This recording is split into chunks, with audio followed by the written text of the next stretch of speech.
Assalamualaikum warahmatullahi wabarakatuh. Salam oplokodok. Terima kasih buat teman-teman yang selalu hadir dan mampir di channel saya. Buat teman-teman baru yang baru bergabung, saya ucapkan banyak-banyak terima kasih pula. Semoga teman-teman semua dalam keadaan sehat walafiat, tak kurang suatu apa, dan diberikan kemudahan untuk segala urusannya. Kali ini kembali saya mendapatkan kiriman dari subscriber, dan menurut informasinya ini adalah modul mesin cuci LG Smart Inverter. Untuk paket kali ini dikirim dari Mas Fajar Bintara yang berada di Bekasi, Jawa Barat. Berawal dari kerusakan mesin cucinya, mungkin beliau mencari beberapa referensi di YouTube, dan alhamdulillah ketemu dengan channel saya. Selanjutnya beliau menghubungi saya melalui chat WhatsApp, dan inilah screenshot komunikasi saya dengan subscriber saya tersebut.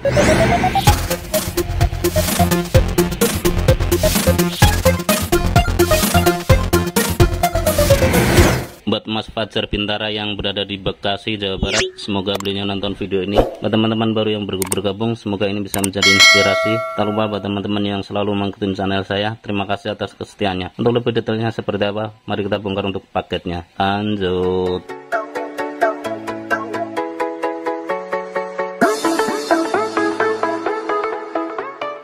Dan inilah modul tersebut setelah saya keluarkan dari packingnya. Seperti teman-teman lihat di sini, pada dasarnya beliau mengirim 2 set modul mesin cuci LG Smart Inverter. Yang untuk ini benar yang beliau kirim, tapi yang ini hanya satu modul displaynya seperti ini teman-teman. Tentunya yang ini saya tidak bisa melakukan perbaikan karena beliaunya tidak mengirimkan untuk modul power supply-nya.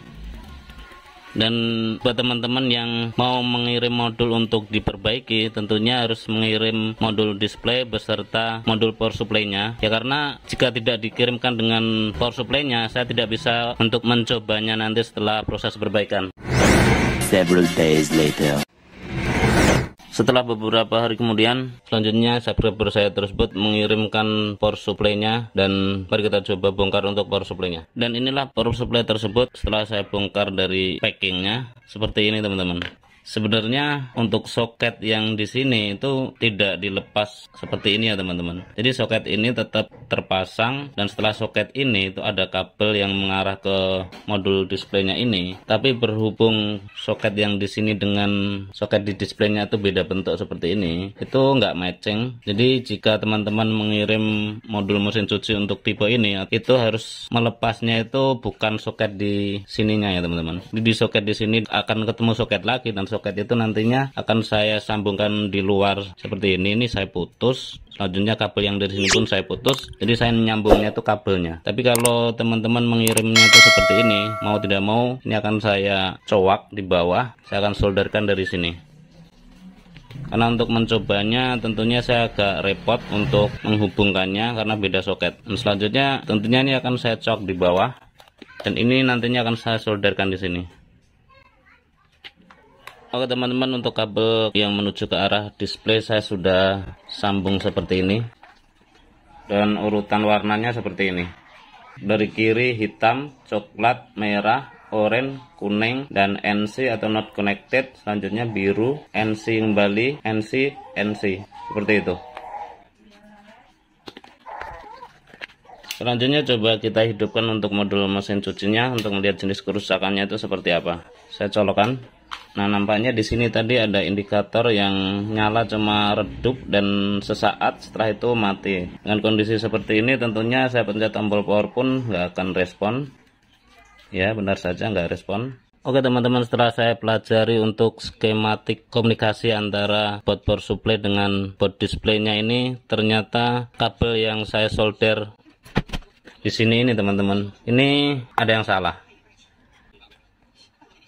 Ya, memang untuk tipe ini tuh sedikit berbeda dengan tipe yang terbarunya. Jadi untuk board power supply untuk tipe ini tuh adanya di belakang bawah mesin cucinya. Sedangkan untuk mesin cuci yang terbaru, untuk board power supply-nya tuh terdapat di belakang modul displaynya ini. Dan setelah saya analisa untuk jalurnya ini, di sini tadi sempat saya buka untuk cover bawahnya ini. Ya, karena memang jalurnya tuh ada di bawah sini. Dan untuk kali ini saya sudah rapikan kembali. Untuk jalur yang kabel menuju ke power supply ini, dan hal ini pun sudah saya koordinasikan dengan subscriber saya yang kebetulan memang beliaunya itu hanya mengirim modul mesin cucinya aja. Jadi saya minta bantu untuk cek koneksi kabel antara board display dengan power supply-nya ini. Untuk skema koneksinya bisa teman-teman lihat di foto saya berikut.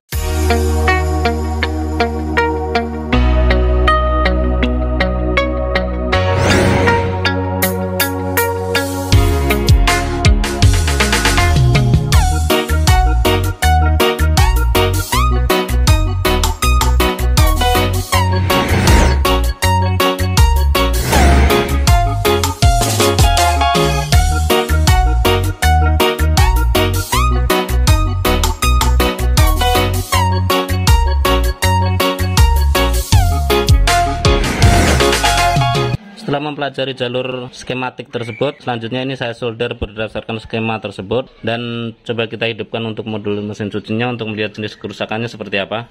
Coba saya colokkan. Nah, seperti ini teman-teman. Terlihat untuk indikator standby-nya nyala dan itu normal. Tapi ada sedikit kejanggalan di sini teman-teman. Nah, di situ ada lampu indikator yang berkedip-kedip seperti itu. Itu yang membuat modul mesin cuci ini menjadi error. Ya mungkin bocornya tegangan tersebut, ada gangguan frekuensi jalur-jalur yang berada di modul displaynya ini yang membuat si lampu itu berkedip-redup sehingga dideteksi oleh mikomnya itu menjadi suatu perintah. Kurang lebih seperti itu. Nah, di sini akan saya coba lakukan perbaikan di board yang main potensio ini. Bisa jadi untuk jalur-jalurnya tuh ada yang korosi, karena memang di lampu-lampu ini itu normalnya tidak berkedip-redup seperti tadi ya teman-teman.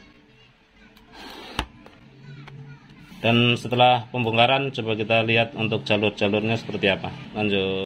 Dan inilah board main potensio tersebut setelah saya bongkar dari posisi aslinya. Seperti ini teman-teman. Dan bisa teman-teman lihat, benar saja di jalur sini itu ada korosi seperti ini dan jalurnya sudah mengelupas seperti ini. Ya mungkin secara koneksi untuk jalur ini masih bagus ya, cuma bisa jadi karena terkupasnya jalur ini itu akan membuat frekuensi liar di jalur-jalurnya ini yang akan mempengaruhi LED-LED-nya yang tadi, yang ini teman-teman. Dan coba saya akan lakukan pembuatan jalur baru. Saya akan lakukan perbaikan untuk jalurnya ini terlebih dahulu. Setelah perbaikan jalur ini kita lihat hasilnya seperti apa.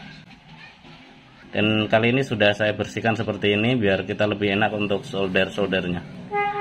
Oke teman-teman, setelah melalui proses perbaikan lanjutan, di sini untuk jalur yang terlihat tadinya korosi saya sudah lakukan perbaikan dan saya gunakan seutas kabel seperti ini teman-teman. Nah, bisa teman-teman lihat seperti ini. Selanjutnya di lampunya sini, ternyata setelah saya melakukan penelusuran lanjutan, saya menemukan untuk lampu ini banyak yang mati teman-teman ya. Banyak yang mati, ada juga yang short. Di sini untuk dua lampu di sini tuh tadinya mati, yang di sini pun mati, yang di tengah sini ada yang short, dan semuanya itu sudah saya lakukan pergantian. Untuk lampu LED yang bermasalah ini ada 1, 2, 3, 4, 5. Ada 5 lampu LED yang bermasalah. Selanjutnya untuk buzzernya sendiri pun ini pun bermasalah teman-teman. Bisa teman-teman lihat ini sudah banyak korosi seperti ini. Dan suara yang dihasilkan tadi kurang kenceng atau sangat pelan. Dan ini pun saya sudah lakukan pergantian. Untuk stok lampu alhamdulillah ada banyak. Selanjutnya setelah pergantian komponen-komponen tersebut dan untuk jalurnya pun saya sudah lakukan perbaikan. Coba kita hidupkan untuk modul mesin cucinya. Saya colokkan. Dan untuk indikator standby nyala ya teman-teman dan itu normal. Selanjutnya saya tekan tombol powernya. Nah, seperti ini teman-teman.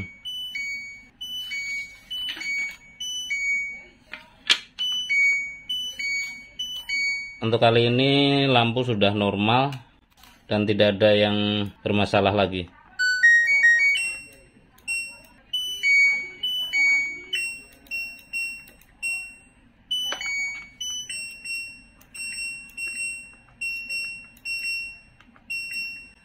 Nah, yang di ujung tadi di sini mati, sekarang udah hidup. Di sini pun tadi mati, sekarang sudah hidup.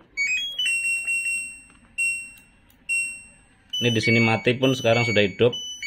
Di sini tadi nyalanya kurang bagus, itu pun bermasalah. Ini pun saya sudah ganti. Selanjutnya untuk touchscreen coba saya sentuh. Nah, ini untuk touchscreen pun tidak ada masalah. Oh, yang sini bermasalah ini karena tombolnya tadi untuk pelapisnya tuh hilang. Nanti coba saya lakukan pergantian. Ini enggak masalah. Ini pun juga masalah. Oh iya, bisa. Ini nggak bisa. Ini nggak bisa.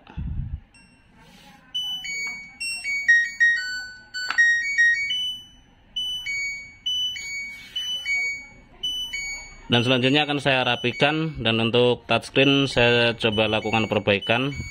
Saya akan lakukan pergantian untuk pelapisnya tersebut. Terima kasih. Selanjutnya coba kita hidupkan.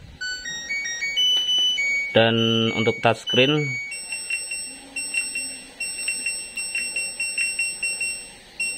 semuanya sudah berfungsi.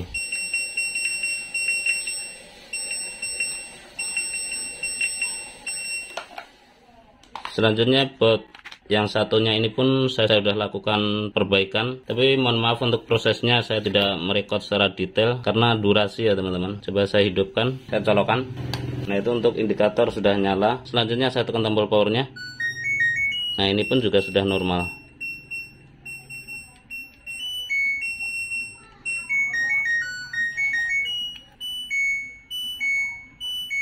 Terima kasih buat teman-teman yang sudah mengikuti tutorial ini dari awal hingga akhir. Semoga bermanfaat. Share ke teman-teman bila informasi ini dirasa penting dan berguna. Akhirnya dari saya, bila taufik walhidayah. Assalamualaikum warahmatullahi wabarakatuh. Salam Koplo Kodok.